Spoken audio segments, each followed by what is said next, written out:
Mike Shank, we've told your story a million times. It's still a million one, but a young whippersnapper from Gahanna, Ohio. Had a dream.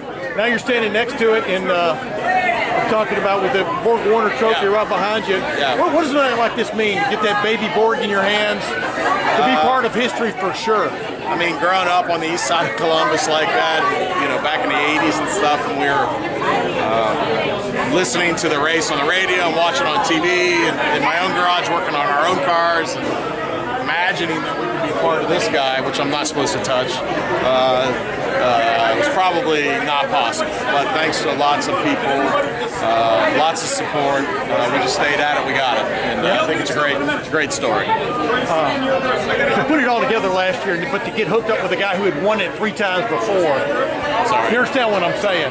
Yeah. A lot of things came together, but it's like, you know, as you look back now, is it crazy how it came together for you? It is. I just, you know, Jim Meyer and I had to make a decision about who was going to drive our car and the second car at the time.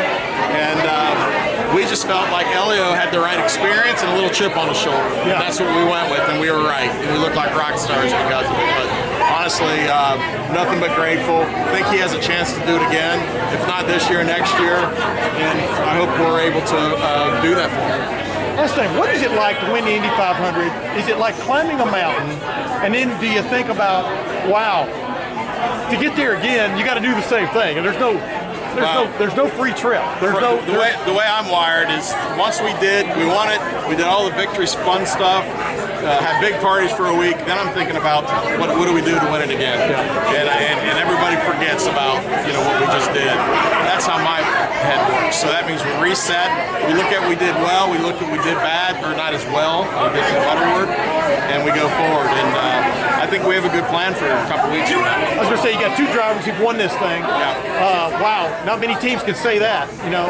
That's one of the reasons we brought Simon Pagenaud in.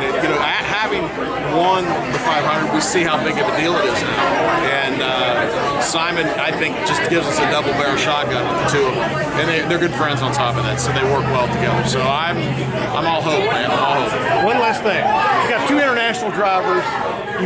Your team has won the Indy 500, the biggest race in the world.